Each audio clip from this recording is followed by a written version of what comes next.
This is the Making Waves Mindset Show with your hosts, Richard Biase and Dave Moskowitz. Learn from our journey as we share the ups and downs of being your own boss.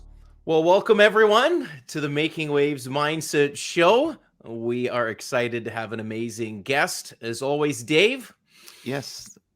Welcome. Where do we start? Welcome. We are back again for another great episode with one of our amazing guests that we've enticed to come sit on our show and give us some great information about business and their journey. As always, subscribe to our show and watch on YouTube, watch on any other video platforms. And if you're on a podcast listening on audio, make sure you subscribe. And as we always say, or I always say, if you are enjoying it, please subscribe and pass it on to someone who is enjoying it as well. And if you're not enjoying it, pass it on to someone who you might think will enjoy it. Absolutely. We're excited to have David Barnett on the program today on the show. We were introduced to David through two of our previous guests. So Rocky Lavalin, we spoke about money and the financial wealth side of the entrepreneurial journey and the mindset. And Giuseppe Grammatico, who I think was episode 25, 26 on franchise freedom. So it's been incredible to network and meet people all over North America. And now we have a fellow Canadian on board. And David, thank you for being with us. Listen, thanks for inviting me. I love to get together and talk business. It's exciting when your passion and interest in your everyday job is all the same thing. Absolutely, right? Absolutely. And we're going to discover some of those things with everyone today. David, I think the best thing to start off with is let's talk about who you are, where you came from. Maybe you were in that 9-to-5 and realized, hey, I don't like the golden handcuffs that keep me chained down and in a glass box. And our audience loves to hear the personal story. So let's dive into there and we'll let the journey flow. Well, it's interesting because I've always known that I was supposed to be a businessman. You know, way back from when I was a kid, I was always had these entrepreneurial endeavors, you know. So as someone who grew up in the Maritimes, you know, that started with shoveling snow. And then the natural corollary of that, of course, is mowing lawns, right? And so you start to do that kind of stuff when you're a teenager. And I don't know if you remember from the 80s, Regal Greetings and Gifts. It was like a catalog sales thing where you would have these catalogs and you'd give them to your neighbors and they would place orders with you and you'd earn a commission. I was doing that when I was 12. And so I've always had an interest in business.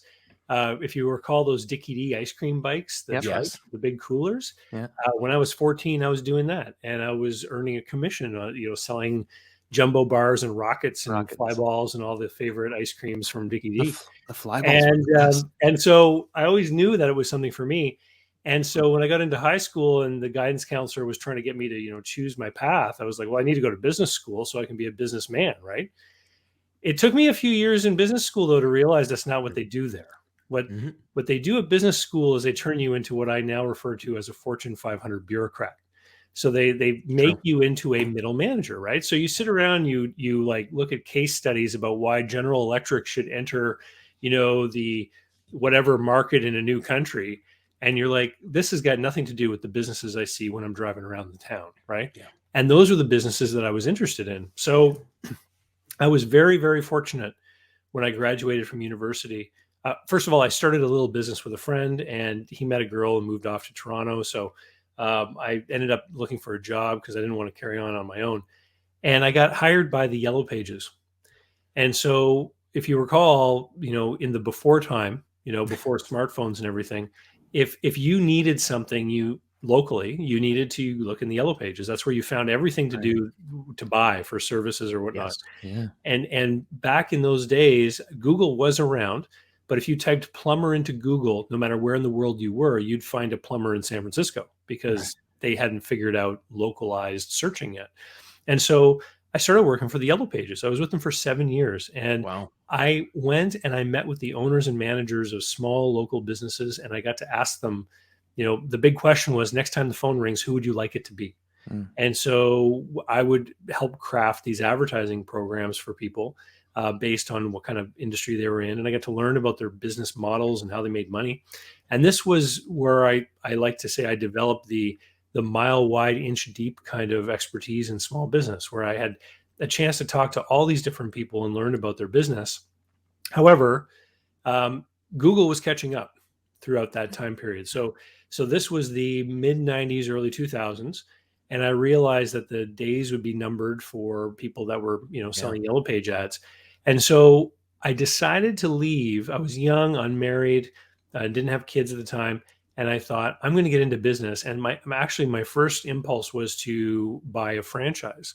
And so I went down the path of looking at a franchise opportunity. They came back and told me my market was too small. So I was living, I live in Moncton. I was living in Moncton then. And they said, your market's too small. And I thought, you know what? I don't think that's true. So this was what I did out of a fit of entrepreneurial sort of, excitement, is I simply sat down and I wrote down everything I understood about their business and their business model and what they did as a franchise. And I read that book, E-Myth by Michael Gerber, and I decided to rip them off.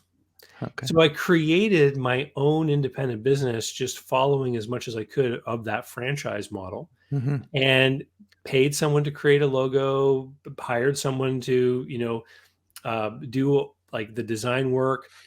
We really did a great job. We had uniforms printed up at Mark's Work Warehouse. Like we did the whole thing, right? And it was so well put together that people actually asked us if it was a franchise, right? They said, "Oh, is this a franchise business?" And we would tell them no, but we're open to that. We're trying to deliver, great service and everything, right? And so instead of investing over $100,000, we did it for like 12. Wow. And so again, I had a partner in this one too. And so, I'm quite the expert on partners. And so I ran that for about a year and a half with the partner, and then his interest started to wane and my interest started to wane. And this was the first business we sold. So we found someone to buy it and we sold the business, and I didn't think anything of it. I got into financing after that. And so I actually paid a company out of California who had a training program to teach me how to be a commercial debt broker for small business needs. Wow. And so I hung out a shingle and I started to build a professional practice. And people would come to me when they were trying to get money for their business to grow or acquire equipment or what have you. And I started to meet people who were trying to get money to buy a business around that time. And so it was kind of a new thing for me. I knew that businesses could be bought. I knew that businesses could be sold. I knew from my business school education, my way around financial statements and all this kind of thing. And it was really quickly discerned by me that a lot of the people that I was meeting, they weren't really being very well served. So the deals weren't being put together very well. There were huge areas of consideration being ignored. People were buying businesses, but they weren't having discussions about operating capital requirements and things like this. And the people that I was using as sources of capital, they were tied in. You remember the term asset-backed commercial paper? It was a pretty famous term around 2006, 2008. Okay. It's what led to the financial crisis. Well, people would come to me looking for a loan or a lease on equipment after being told no by their banker typically. And I would find them money through one of these alternative lenders who would package the loans together into these pools, and they would sell them off, these bonds against these pools of loans. And that was asset-backed commercial paper. So when the financial crisis occurred, those companies are the ones that ended up seizing up. And so my financing business kind of came to an end immediately. And I realized, hey, I could probably do a really great job helping some of these people that are trying to buy businesses. And that's what caused me to have to pivot. And I decided to get into business brokerage. And so business brokers are to businesses what real estate agents are to real estate, right? To houses. And so I thought, I need to do this properly though. And so I joined one of the big international franchise brands for business brokerage because it gave me access to training. And so over about a 2-year period, I worked under the wing of someone who was more experienced. And I went through and I did my professional designation. I had to do courses in Ottawa, Orlando, and in Atlanta. Wow. And eventually I became the first person in New Brunswick to earn a professional designation in business brokerage, which had been around since the 70s. And here's something that is of particular interest because I know your audience is largely Canadian. The world of buying and selling businesses in Canada is completely different from the way it is in the States. Of course. And a lot of it has to do with tax policy. Of course. So in the States, you can have an asset like an apartment building or a business. And if you sell that asset and have a gain, and you put the entire proceeds from that sale into the same kind of asset that is bigger. So if you sell a 3-unit apartment block and buy a 6-unit apartment block, you can defer the gain. And you can keep rolling your money into bigger assets along this chain. And then at the end, when you sell your last asset, you then face the gains on all those gains you made throughout the life of that reinvestment chain. Okay. And you can do it with business too. In Canada, we don't have this feature. And so in Canada, it really doesn't make sense to sell a good, profitable business unless you need to. Like the whole, all these stories you hear about people cashing out, about like all these things. If you sit down and you look at the tax consequences, it really doesn't make sense. It makes much more sense just to keep a business if it's good in Canada, right? And so I was 3 years into business brokerage. I sold 36 companies for other people here in the Maritimes. And every time I had to get a business for sale, I had to find a new customer who wanted to sell. And every time I had to find a buyer to buy that business, I had to find someone new. So the acquisition costs on both sides of this marketplace was continuous. I had to acquire one new customer, make a sale, and then they'd be gone, right?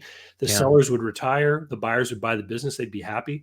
I only had 1 or 2 buyers who bought more than one business over the course of that time. And I was getting very frustrated because things weren't going down the way that I was told by the franchisor that they should have been. So I remember one day I was talking with the franchisee who operated the St. Louis, Missouri office. And he was talking to me about his regular customers. I'm like, what do you mean regular customers? And he was saying, well, I have these people who will buy a business, run it for 2 or 3 years. They'll pay down their debt. They'll grow the business. They'll add employees, come back to me. I'll sell it for them. Then they'll take that money and they'll buy a bigger business. Yeah. And then 3 years later, they'll come back and do it again. And I'm like, this is completely missing from what we're seeing in my market. And that's when I realized that it had to do with this tax issue, right? Or the tax policy or the way that it works. And so, in the world of business, I started off on a path that I think a lot of your listeners probably are looking at. I wanted to get into business. I tried the franchise route and eventually did my own independent business. Then I got out of that through a sale, which was pretty, when I look back at it, knowing what I know today, I was pretty lucky that things worked out the way that they did for me in that deal. And then I got into a new business and I built up that business. Eventually, I had to get out of the world of business brokerage because it is the most insane business you can ever imagine from a cash flow point of view. In 2011 was my last year in brokerage. In the end of August, I was looking at 6 deals closing. They were going to bring me $250,000 in commissions. And this is what happened between then and Christmas. One deal fell apart because it was a franchise business and the franchisor was a jerk to the buyer. And the buyer said, I love the business, but I'm not getting into business with those guys. So that deal fell apart. Another deal was a government regulated industry where the buyer would have to qualify for a license from a government department and they wouldn't give him one. So that deal fell apart because the buyer couldn't get the license. The third deal had received a finance letter from a bank to finance the purchase of the business. And then during due diligence, the bank changed their mind. They undid it. They said, no, we've changed our mind. We don't like that industry anymore. And so that deal fell apart. The other 3 deals did close, but my $250,000 of commission shrank to $110,000. And it was basically enough money for me to pay off all of my credit cards and lines of credit and stuff. And I just thought, this is insane.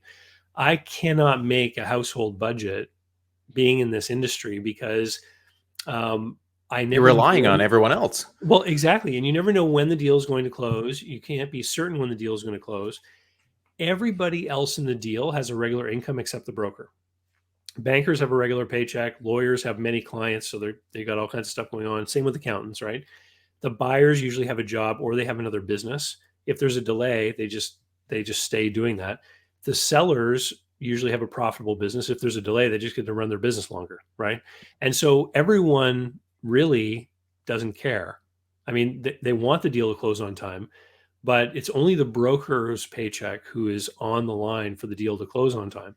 And so in those 3 years, every year I had a growing business. But what the financial statements wouldn't show you if you looked at the annual results is that every year there was a 7 to 9 month period with no deals being closed.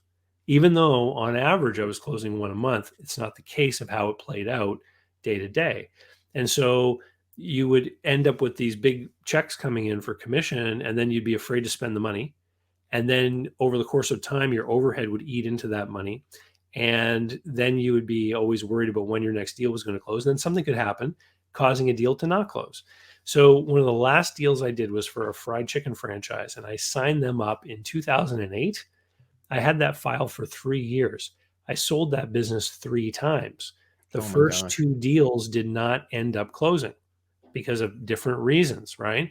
And so it was only the last one. So, I mean, the commission on that deal was a 6-figure commission, but it took me 3 years to earn it.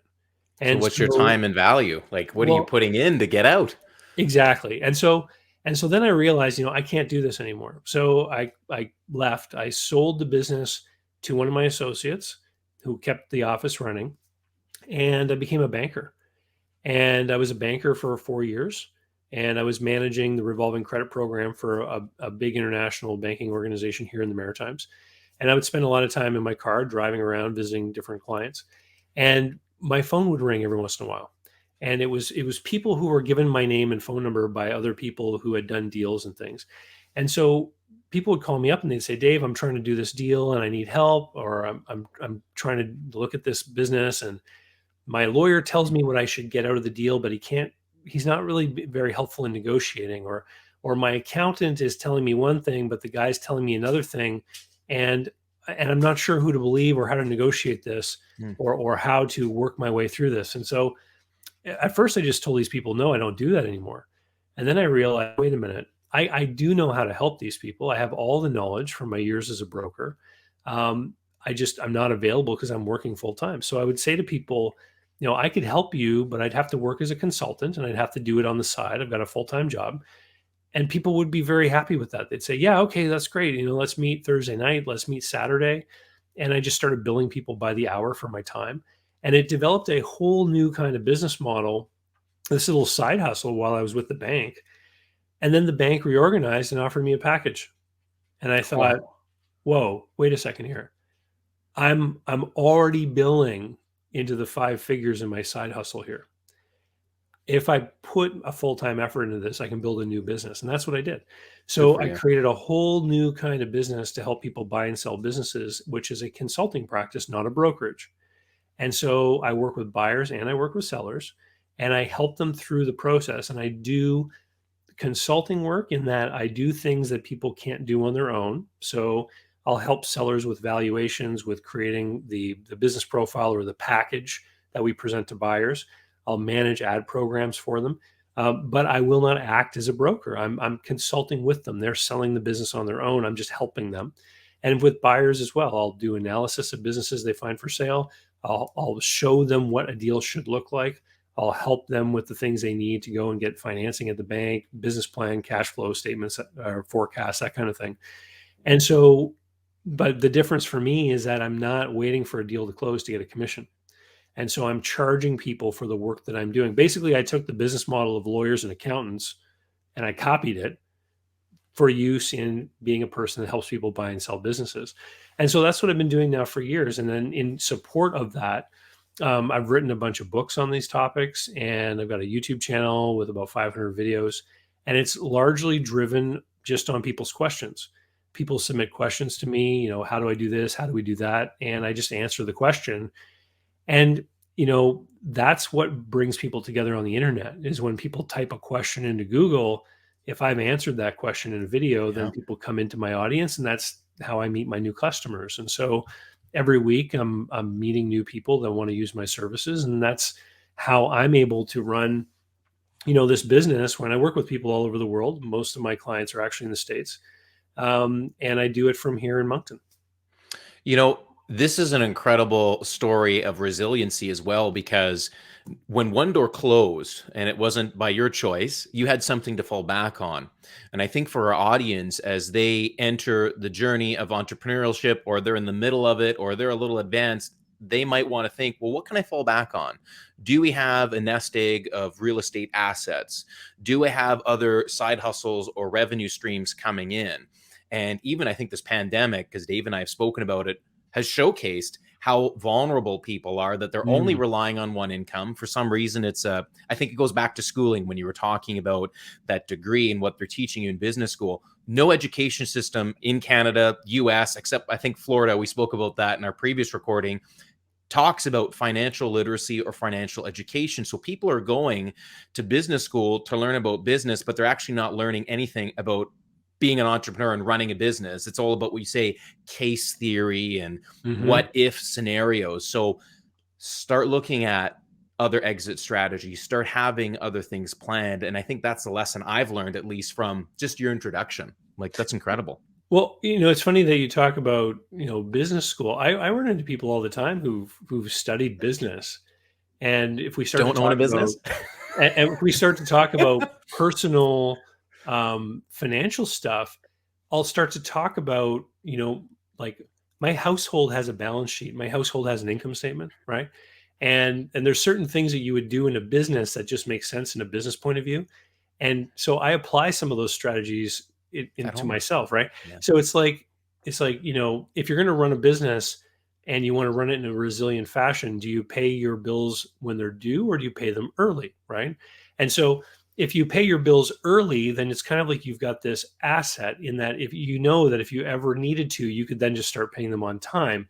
Yes. It's almost like you could build in a 30-day buffer, right, into your cash flow of your business. Yeah. Well, you can do that in your household too, right? You can pay bills when they're due, or you can pay them early, right?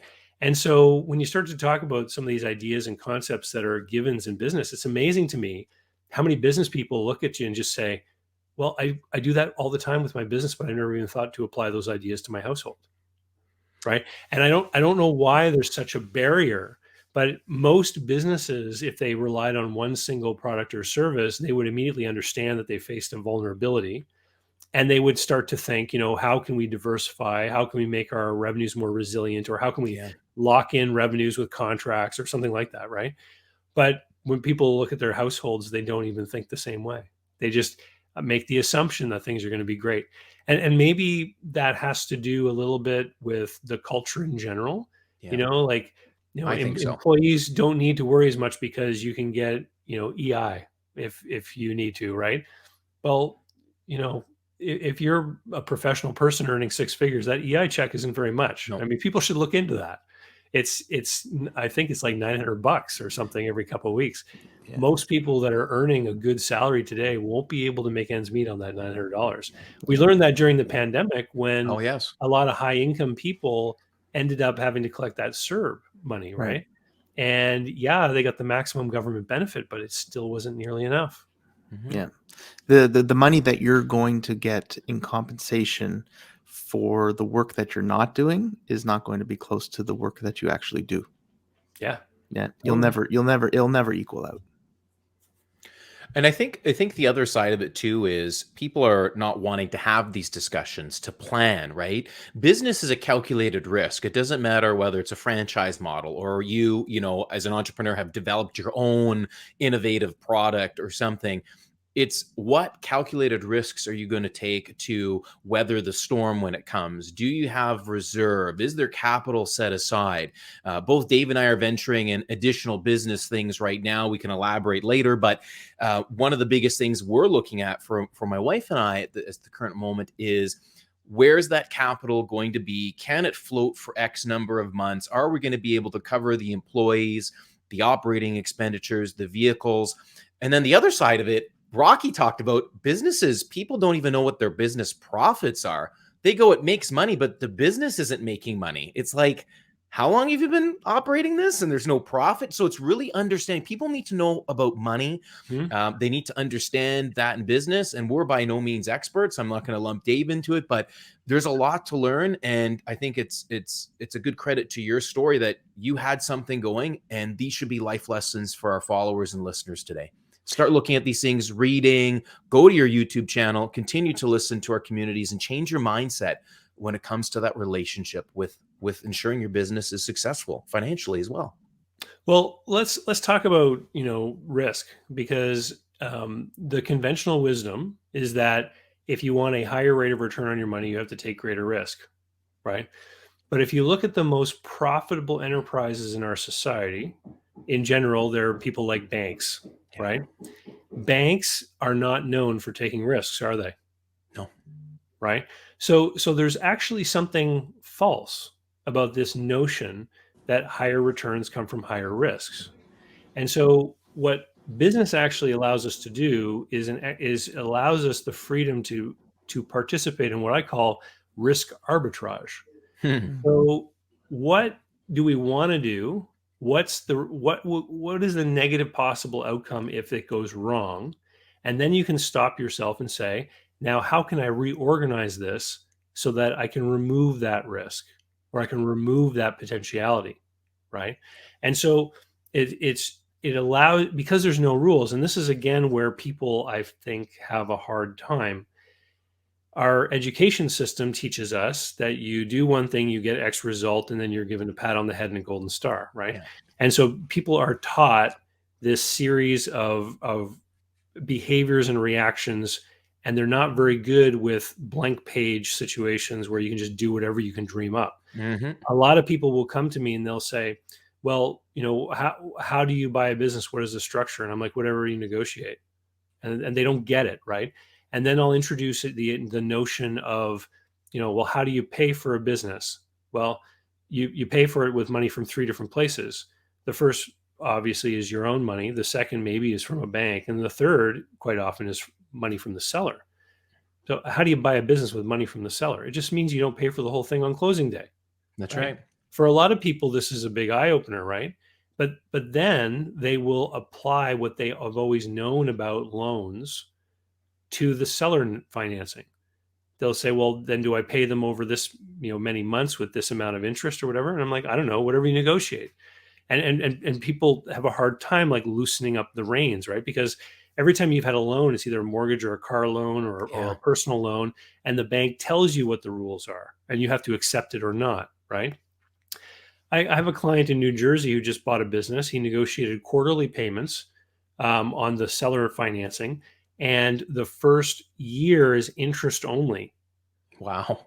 So the financing, the payment burden in this first year in business is quite a bit lower than if he had gone into it just thinking he was going to pay, 6% interest paid monthly over 5 years or something like that. When you realize that the whole landscape is open to negotiation, then people have to get creative, and some people are very uncomfortable with that. Mm-hmm. So can these things apply, David, to that proven model like a franchise? Are franchises, for example, willing to negotiate with you? Well, it depends. It depends on how established they are and what the demands are for the franchise. So, a few things about franchises. Um, Number one, if you buy a new franchise and open up a new franchise business, you're still opening a new business, Yeah, right? absolutely. You're getting some of the formula for success in that you're going to get an operating manual and like a brand name that's proven to It's a work in other proven model. places and Yeah. things like this, right? But you don't really know what the sales are going to be. You don't really know what the Mhm. earnings are going to be. All you are operating on is some kind of forecast. So the path that a lot of people make when that finally leads them to me looks like this. They say, I want to be in business, right? And then they start looking at starting a business and they go, wow, there's a lot to starting a business. Then maybe they stumble across franchise opportunities and they say, oh, well, this is easier. They're going to tell me what I need to do, right? And then you might realize, but wait a minute, I'm still borrowing money, putting in my own investments, and we don't have sales or any guarantee of earnings yet. Mhm. And then eventually they'll come to the idea, well, what if I bought a business that was already functioning, that already had customers and sales and profits, right? And then I could buy this thing and immediately be making money.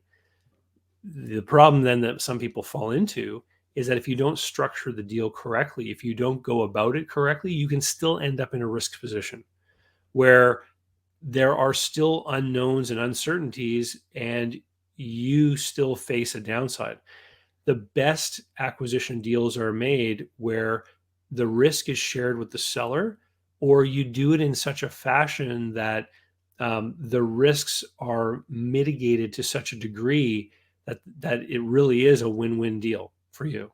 And so, a lot of it takes just the work to find a good deal and the willingness and the ability to not have to do it. So, you talk about leverage and negotiation, right? If somebody wants to buy right now, there's not many cars available for sale. If somebody wanted to Yeah. buy a pickup truck and you have one for sale, the price of used pickup trucks has gone up because there's not many available, right? So the sellers have leverage. When you're looking at buying a business, the only leverage that a buyer has is the willingness to not do a deal, to say, this doesn't work for me. I'm going to back out of this. I'm not going to do the deal, right? And so one of the problems I see people put themselves into is they will be in a position maybe where they don't have an income. So if you look at somebody who just lost their job or they lost their income during the lockdowns, for example, and then they decided, I'm going to go buy a business. Well, you've got a certain amount of money that you're going to apply to the acquisition. And every month that goes by that you haven't bought a business, you have less money because you're living off your capital, right? That's right. And what this does is it puts people into a scarcity mentality, and they start to be a little bit needy, and then they start to feel like they need to chase deals because they need to get an income. And this is what leads people to do something bad that they will later to regret, right?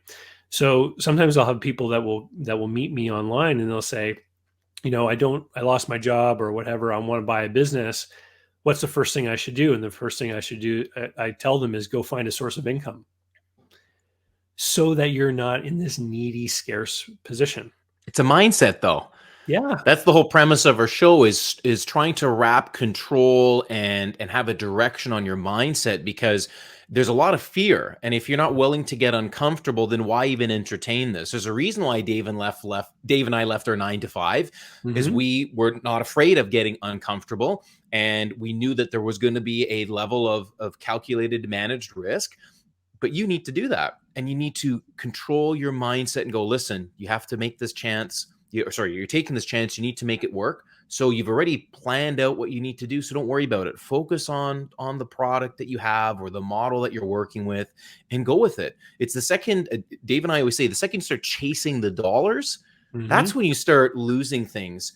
You can't chase money. You have to let people organically come to you and do what you know how to do the best. Well, let me give you a glimpse into what this can look like from a successfully executed pathway. So one of the things I do is I have a group coaching program of people who want to buy businesses. And it's been going now for 4 years. And so one of the people who joined when I first started 4 years ago, he's in the translation industry. And so he owned a translation business and he wanted to grow through acquisition. So he wanted to buy other similar businesses and integrate them into his existing company. And so he wanted to do a deal quickly, like a lot of people do. I want to buy a business. How long is it going to take? And I said, there's no way I can tell you how long it's going to take, right? You start this process. You have to create a position for yourself in the marketplace where you start to make relationships with people who are in this industry so that when something happens for them, remember how I told you it doesn't make sense to sell a good business, right? Unless you need to. Yeah. Well, the well executed, this was what it looks like, is you make relationships with people in an industry that you want to acquire in, and they say, I'm not interested in selling. And you say, that's fine, but I'm interested in buying. So if anything changes, you let me know. And you nurture these relationships and you keep talking to these people and you make sure that they don't forget about you.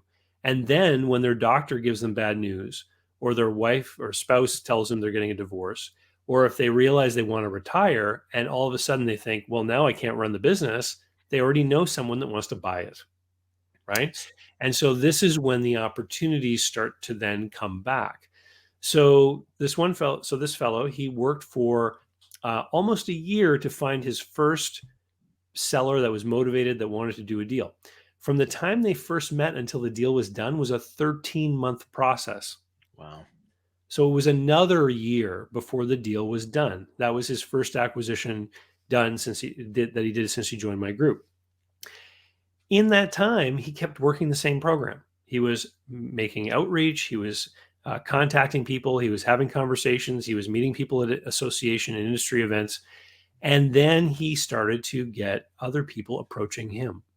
So people would start to reach out to him. Hey, you were talking to a friend of mine And he told me, you were looking to buy a business Yeah. like we own, and I'm looking to sell. And so this network started to grow and evolve, and he started to gain a reputation as a guy who wanted to buy in this industry. Other people who he didn't have a direct connection with started to reach out to him. And all of a sudden, he's in this position where after about 3 years, he's starting to get 2 or 3 inquiries a month from people who want to sell to him. See? It's the Right? power of networking and telling the world, so to speak, what you're looking for, because nobody can read your mind. It's like going to a real estate meetup or doing your coaching type opportunity. If people don't know what you're looking for, nothing's going to happen. But if you're putting yourself out there, people start to know that particular brand or have that reputation with you, that this is what this individual's looking for. And we've come to realize when we started putting our show together, that was one of the biggest things. Nobody's going to talk about these things if there isn't already a place for people who are looking for that to come to. So now, since we've grown, we got introduced to you. We got introduced to Giuseppe. We got all these things start happening because we're putting ourselves out there. We want to talk about business. We want to talk about mindset. And if we didn't do that, we would still be God knows what, Dave. But that's the power of communicating and telling people. Yeah, we would be just looking at each other, having our great conversations that we always have. Max Hedron. Yeah. It's so true. It's so true. And it's interesting what you said about letting, business come to you. It's when a lot of people, when they start off, they want to be everything to everyone because they want to chase every sale and they want to get every dollar through the door. Yeah. And when you grow and evolve in your business over time and things start to change and you start to get to that point where, personally, you have a resilient balance sheet, your bills are paid early, you've got savings in the bank. And then within your business, even you've got like a business savings account, like, you don't have to worry about writing your own paycheck every couple of weeks or whatever it is that you're doing. Then it's interesting because people will come to you to do work and you're like, do I want to do this work? Do I really want this client? And bizarre things start to happen. And this might sound incredible to the people that are new into this sort of space, but this happened to me in January. So I was planning a trip to go to Mexico for a week. And just before my trip, somebody reached out to me and they had sort of a last minute emergency kind of project they wanted me to work on. And the timelines didn't work out. And I said, I'm going on this trip and I just won't be around. I don't think I can do it. And they said, we really want to work with you. What does this look like? So, I did what, contractors did in the summer of 2020. I worked out my price and then I bumped it up because I was like, I really don't think I have time to do this job. And you know what happened? They said, that's great. Let's sign this up. Let's get going. And I'm realizing, hey, Perfect. Now I've got this job, but I'm being paid for it, right? I'm being paid extra. And you don't necessarily start off there, but you can get there as long as you're doing the right things and you're focusing on having that abundant mentality. And it really, I think if I think about my own business, it's that incremental improvement every day. 1%. Every day moving forward, every day making sure you're doing the right thing, every day moving. The fella I was telling you about, he's in due diligence on his 3rd acquisition right now, and he's negotiating his 4th. Incredible. Now, after 3 acquisitions, his business is now 4 times the size of what the business he started with. Okay. So if we want to use round figures, right? Like if he started with $1 million in sales, now he's at like 4 million, right? This 4th business that he's making a deal for now has tax problems. The seller wasn't doing tax returns properly. There is an outstanding liability. He hasn't been audited or anything, but the buyer knows that there's a potential problem. And because of the industry they're in, he has to do it as an acquisition of shares, which means that if he buys the shares of this business, he could end up being embroiled in the difficulties that might ensue from an audit or something like that. Mm-hmm. So if this was your first deal, most people would say, oh my God, like there's a potential for a problem with the feds, there's a problem with the tax man, danger, Will Robinson, run kind of thing, right? But it's not his first deal. It's his 4th. And he can leverage. The He can size of negotiate. this business is quite small compared to the business he already owns. And if the worst case scenario plays out and there is an audit and there's a big tax bill due and he has to pay that bill with all the penalties, he can deal with that. He can swallow that now. So here he is in a position where most other people who are buyers in the field who might go knocking on that door, they get afraid and they run away from that deal. He can actually manage to work that deal. And so what does that mean for him? It means that he's going into a riskier deal, true, but he also now is in a position where he gets to dictate more. He gets to say this deal is going to be done at a better price. It's going to be done under more flexible terms. There's going to be a certain sharing of this risk between me and you. The way I'm going to pay you is going to be subject to delays.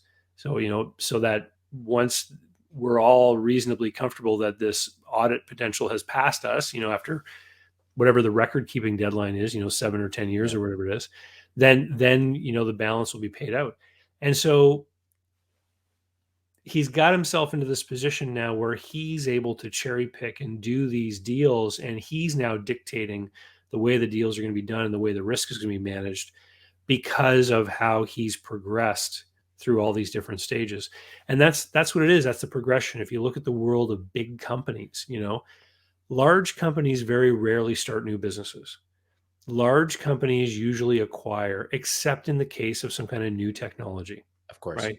And so you very rarely hear about a business that will go and just open something brand new.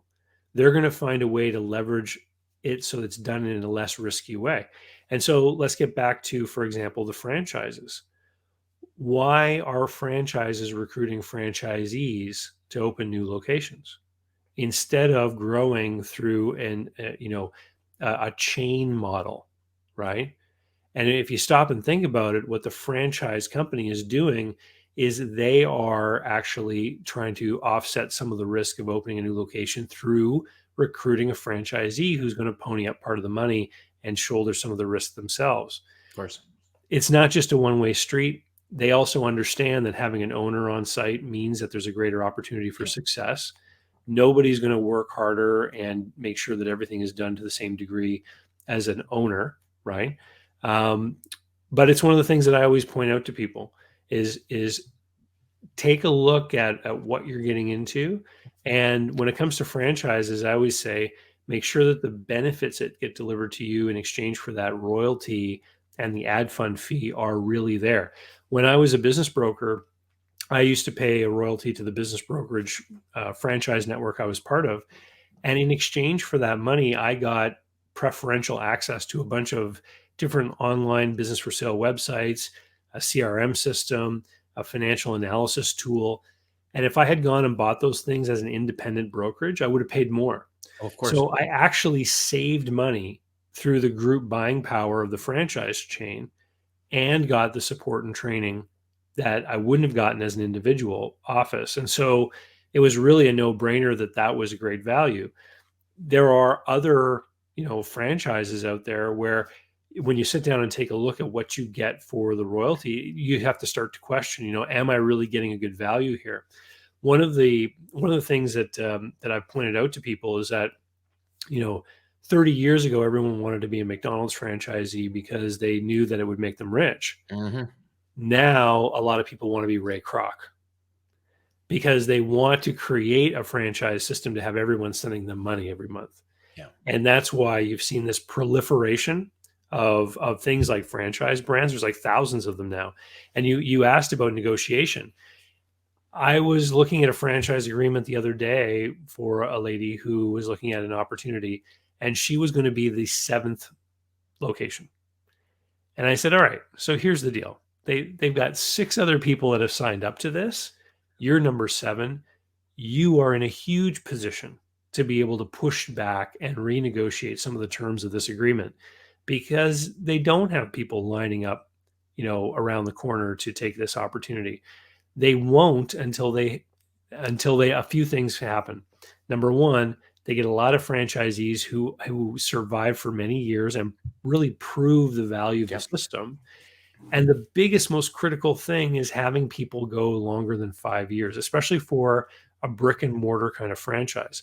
Because if you think about a store or like a restaurant or something, the most common commercial lease is a 5-year lease. And so if you get into business and you invest a bunch of money and you probably have to put a personal guarantee on that lease, if things are marginal, you still might keep it going because you don't want to face the personal guarantee ramifications on the lease. But if things aren't going well, when that lease comes due, that's the perfect time to close, right? And so I'll say to people, like when you look at the FDD, when you look at other people who've had this opportunity, you want to talk to people who have signed that 5-year lease and then renewed it. Like the people who've gone through the first period and they've gone past that obvious opportunity to bail, and they want to stay in it, because those are the ones who are really, they've got tenure, they know what it's like, they know how it's changed over the years, etc. Because when you're in a franchise, you really are, sort of subrogating yourself to another person's set of rules, the franchisor. You're an extension of them. Yeah. And in many ways, and they could have a change at their management end, which now will no longer align with what you want to do anymore. So are there people jumping on the life raft at the 5-year mark or the 10-year mark? And are they wanting another renewal to, continue to sail along, right? Make waves. So yeah. we just bought a franchise and we're in the process of opening one up here in Toronto. And part of our FDD was no negotiations, because it is a very popular brand of a multitude of brands. The mother company has a publicly traded company. They have 10 different brands under their name, and people are lined up to get this brand. But we're the first in Canada. So we did have some back and forth, but it was very, very minimal. Very minimal. There's a lot of people that have had success with franchises. I know the local family here that runs the Tim Hortons, and they have started diversifying into gas stations, hotels, and other restaurants. But every one of them they're doing with a franchise. Yeah. So they like that model, and they're looking to do that with their money in other categories, and it seems to be working well for them.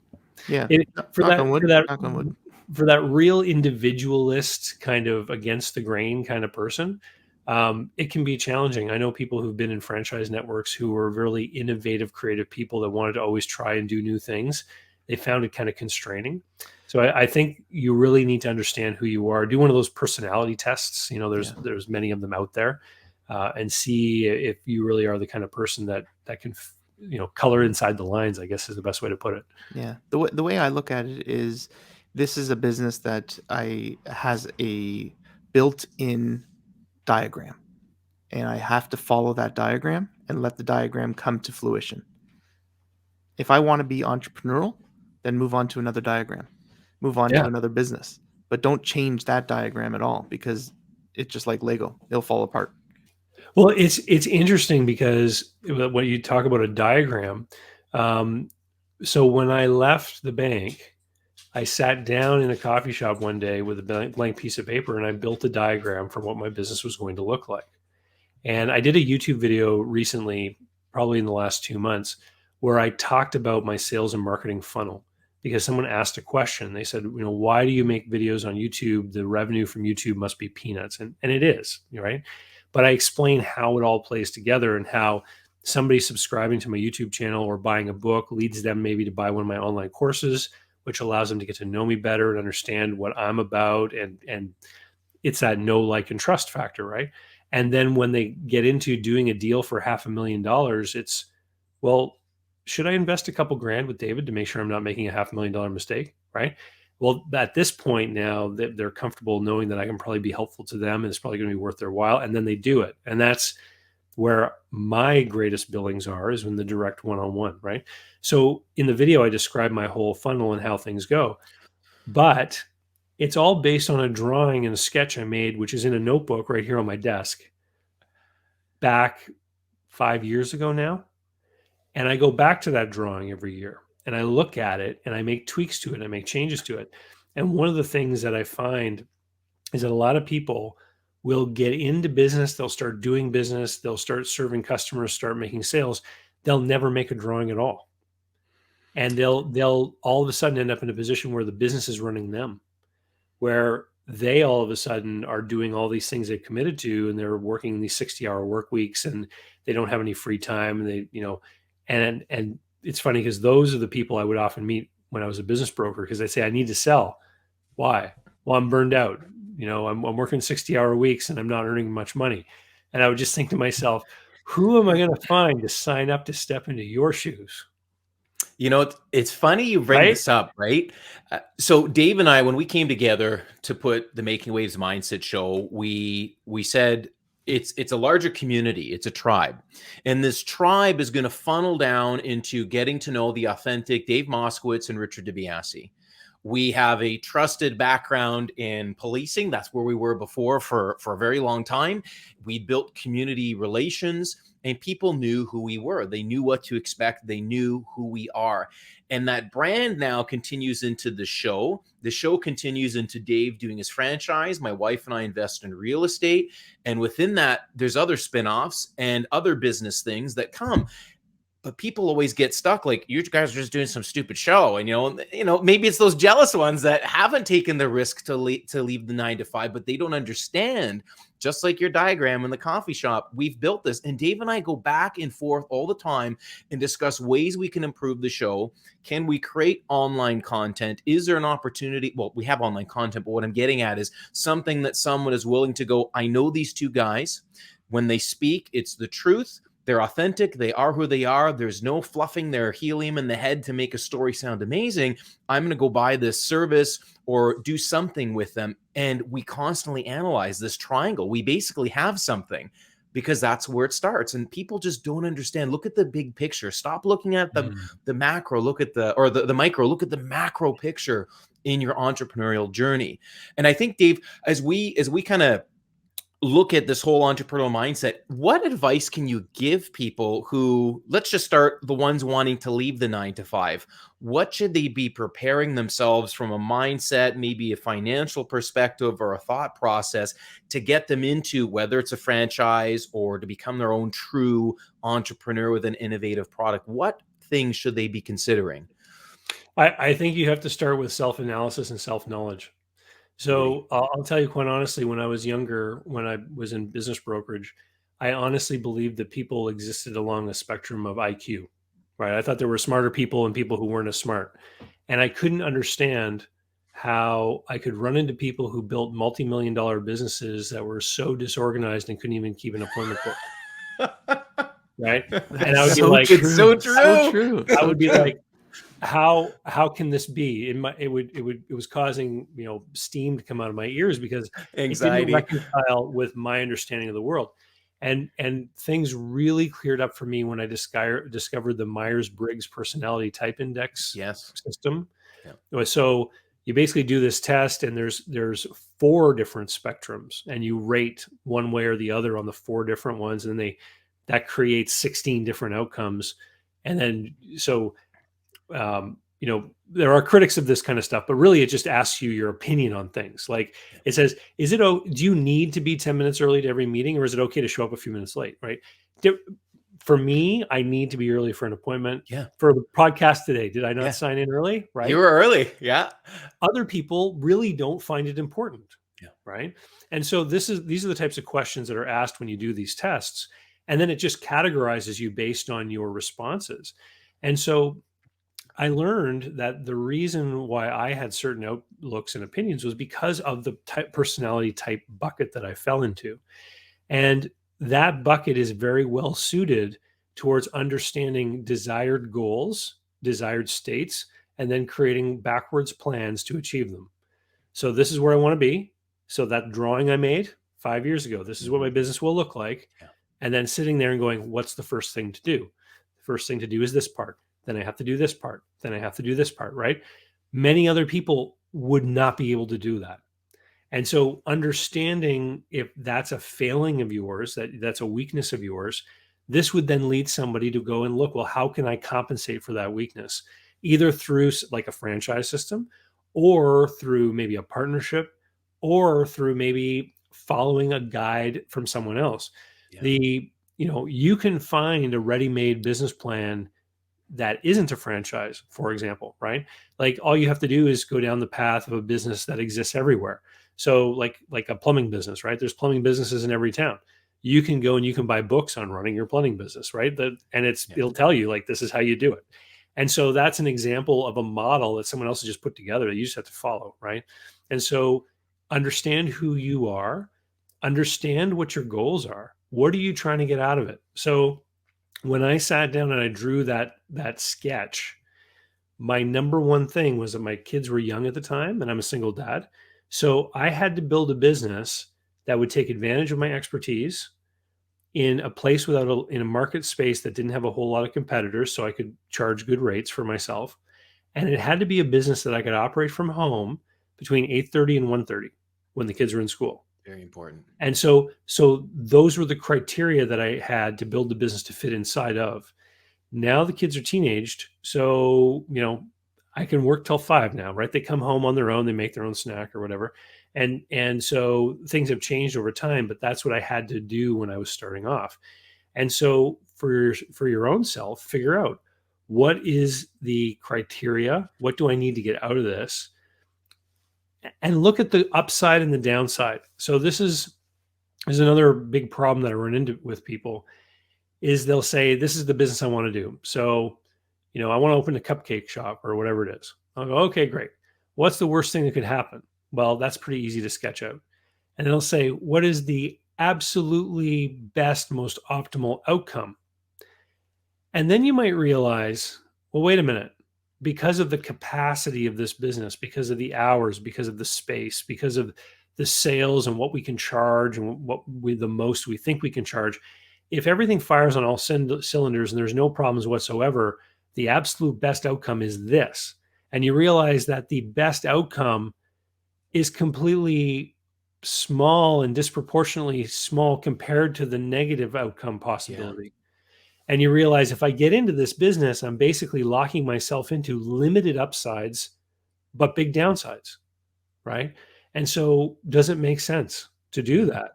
Well, maybe it makes sense if we can figure out a way to do it with a quarter of the investment, right? And this is where I get back to the risk arbitrage thing, is it when you're understanding what is the possible upside, what is the possible downside, and where can we manage those risks? So with the cupcake shop example, you think, well, maybe what we really need to do is instead of having the storefront location, the expensive real estate, let's go for a cheaper industrial locale. Let's build it on a wholesale model and let's put our cupcakes in other places and sell them online. Now our growth isn't limited anymore, right? We can expand and we won't have clientele tied to this location. If we need to move to a bigger spot, we can, and nobody will know, right? Because nobody's coming here anyway, except the delivery driver, right? And so look at what your criteria are, measure yourself, do some self-knowledge, self-introspection, figure out what your strengths and weaknesses are, and look at the ups and downsides, and then figure out a way for it to make sense. A lot of people in the world of small business get into what my buddy Rick calls small ball. They'll lock themselves into a business that just doesn't have the potential. It's okay if you understand that and you choose to get into it anyway, right? Like there are lifestyle businesses that people want to pursue. One of the ones that I kind of point at and make fun of a lot are, bed and breakfasts here in the Maritimes. We have a lot of bed and breakfasts, but you're busy in the summer and your rooms are full. That's going to dictate in the winter? how much revenue you can have. And the winter you're going to be slow. And then when you get tired of running that bed and breakfast for a few years, who are you going to sell it to? And of course the answer is someone who just sold their home for $2 million in Mississauga, who always had the dream of owning a bed and breakfast in the Maritimes, right? Yeah. And that's the cycle. And so anyway. I had to laugh. I thought you were going to say something like, "Oh, it's an Instagram influencer who's flown around the world taking pictures of them eating," and that's all you see. It's like that's not realistic. David, I was in Miami last weekend. I saw your Instagram. I was wondering what you were doing. 30 pictures on my phone of people setting up the perfect Instagram shot. Yeah. With the lighting and cameras. And I'm like, it's the fakeness. This is crazy. This is so crazy. The lengths people are going when you said lifestyle business, I thought you were going to say the franchise that I just bought. Because it is a lifestyle business, but it's health and wellness. Oh, cool. Yeah, Well, that's just when you stretching. get open, let me know. And are you gonna have a space? Yes, we do. It's brick and mortar, and we're just in lease negotiations right now. Ah, cool. Yeah. We should do a business event there. Yeah, definitely. Sure. Yeah. It's a pretty That'll big be a lot of space, so yeah, for sure. I think, David, in closing, one of our mottos, our main motto on the show is to dream bigger. You have to. If you don't, then you're just going to be in this mundane rat circle, and you got to make waves. So you got to challenge yourself. You have to splash around in the water. And then the last is you have to take action. Do you find people are struggling at taking action? Because just in that last tidbit, you hit a lot of things there that most people are like, what do you mean? I have to do a personality or a suitability assessment. I got to get a piece of paper out. It's the taking action that everyone's afraid of. It's like, I want the instant gratification. Like you said, you have photos of people taking pictures so they can show everyone, look at me, instead of, but maybe to get there, it wasn't that easy. There was a lot of things in between. They had to take action. Do you find that in closing to be a struggle? And is there something that people can do to overcome that? Can we go for 3 or 4 minutes on this? Oh, we have all the time in the world. So listen, there's a famous economist named Ludwig von Mises. He's the father of the Austrian school, is what they call him. And one of the things that he purported was that there is an order of wants or desires that is in constant flux in a person's life. So an example that I often use when I'm trying to explain this is if you have a $5 bill in your pocket and you go into work at an office and there's like a hot dog cart there, but it's 9:30 in the morning, you just had breakfast. So what would you rather have, the $5 bill or the hot dog, right? So in that moment, your desire for the $5 bill is greater than your desire to buy a hot dog. Interesting. Fast forward to noon hour and you're coming out on your lunch break, and the order of demands has now changed. You now probably will say, well, I'd rather have the hot dog, so I'm going to take the $5 bill out and trade with the guy, right? I'll give him the $5, he'll give me the hot dog, right? And so what I think is that there's a lot of people out there who will talk about their hopes and dreams and what they want to do. And they say, I want to be in business, I want to have a business. But their behaviors will never be congruent with the order of their desires. What do I mean by that? Well, if you're going to quit your job to get into business, for example, the best way to do that is to quit your job when you have $30,000 in a savings account. That's right. Versus when you have none, right? And so somebody who says, I want to be in business one day, and then goes out and buys a big screen TV and puts it on their credit card is behaving in a way that is not congruent with the stated desire of being in business. Because if their real goal is to be in business, then they need to build that savings account so that they can feel comfortable quitting their job, for example, right? And so I've challenged people on this a lot, especially with things like weight loss, right? They'll be like, oh, you keep saying you want to lose weight, but I saw you go and buy a donut. Well, I wanted the donut. It's only one donut. I'm like, okay, but it's still like 300 or 400 calories or whatever. And if you really wanted to lose weight, you would realize that you shouldn't be buying the donut. You should be snacking on cauliflower or whatever, right? Yeah. And so you have to challenge people, because sometimes in that order of desires, owning a business isn't really in the order of desires. What is in the order of desires is a desire to be perceived as a person going places or achieving things. So we talked about the Instagram influencers, right? They're taking these perfect life shots, which aren't real, to show everyone else that they have this beautiful life, which they don't, right? Yeah. And so there is this group of people called the entrepreneurs, and they are out there telling people that they want to be in business, that they want to be an entrepreneur, that they're going someplace, that they're going to do something someday, but they don't actually sit down and make a plan and execute, right? And so I think that if someone is listening to this and they're thinking, if I just listen to enough of this stuff, I will develop the courage to quit my job. No, you won't. You actually need to sit down and you need to make a plan of what you really want and what you're willing to give in exchange for that, right? So, what do I mean by what are you willing to give? Well, are you willing to give up your house in the suburbs and move into an apartment so you can save money faster? Are you willing to give up your car and ride transit so that you can save money faster, so that you can have that savings account, right? Are you willing to not go on a vacation in Miami because it ends up costing you $3 or $4 grand, right? So if you really have a desire and a goal to be in business, then you have to actually start to act in a congruent fashion with that stated goal. And if you're not willing to do that, take the thing off the list. David, that was so well said. Free yourself from Yeah. the thing, the cloud, right, hanging over you. I'm laughing inside because we talk about that all the time. All the If time. you would want to get into business, you need to make some of those sacrifices. If you want to lose weight, you need to make sacrifices. It's all about those sacrifices, right? Cut down that Netflix time. Yeah. Educate Absolutely. yourself. Go take a But course. since we started the show, Dave, how many people come back to us going, well, I haven't started yet? I literally this morning, just before Dave and I got on and before we started speaking to you, I had somebody who's been telling me that they're going to start their weight loss journey. And I called them out as they were stuffing their face with this chicken sandwich, egg, Big Mac sauce creation they made. I said, oh yeah, weren't you starting your new lifestyle January 3rd? And they go, shut up, I'm being comedic, but at what point are you going to control and take charge of your destiny? You're not doing it. So don't come back to Dave and I in 6 months going, oh, it must be nice to have this. It must be nice. It's because Dave and I took action. David, you took action. You are today where you are because you were able to scale up, think ahead, come up with plans, and do something and not sit in that rat race. And that's why Dave and I come together on the show is we escape the 9 to 5. We're encouraging others. There is tremendous benefit to doing it, but there's a lot of hard work on the other side, and it's not going to be handed to you. So put in the work and take action.